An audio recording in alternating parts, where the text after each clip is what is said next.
मखनी सीख कबाब। ये कीमा है, काली मिर्च इसमें डालेंगे,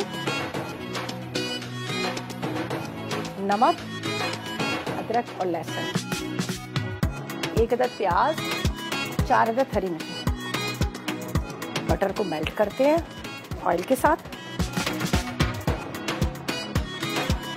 ये हमारा बटर चॉपर में जाएगा सारा सामान।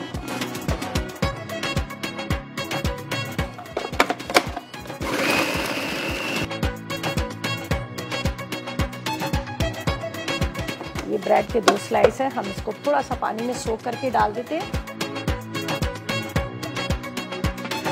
जिस तरह से हम सीख कबाब बनाते हैं सेम हमने इसी तरह से इसको कबाब बनाने हैं। ठीक है, प्याज फ्राई की हुई, नमक डालना है, 1-2 हरी मिर्च डाल दीजिएगा, दही इसमें जाएगा, क्रीम ये बाद में पैन में डाल के हम पकाएंगे। आपने हाथ पे लगाना है पानी, यहाँ से आपने लेना है कबाब का। ये देखें, इस तरह से कबाब बनेंगे। ये देखें, बटर के साथ ये फ्राई हो रहे हैं कबाब हमारे। थोड़ा सा लेंगे बटर,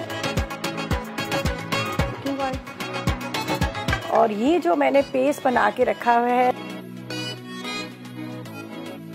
अब इसको आपने थोड़ा पकाना है। ग्रेवी रेडी हो गई है, इसको मैं चूल्हा बंद करती हूँ। तो अब मैं ले आती हूँ कबाब को। अच्छा नहीं, ये देखिए, ये जो मेरा पास बटर है ना, इसको मैं डालती हूँ यहाँ पर थोड़ा सा।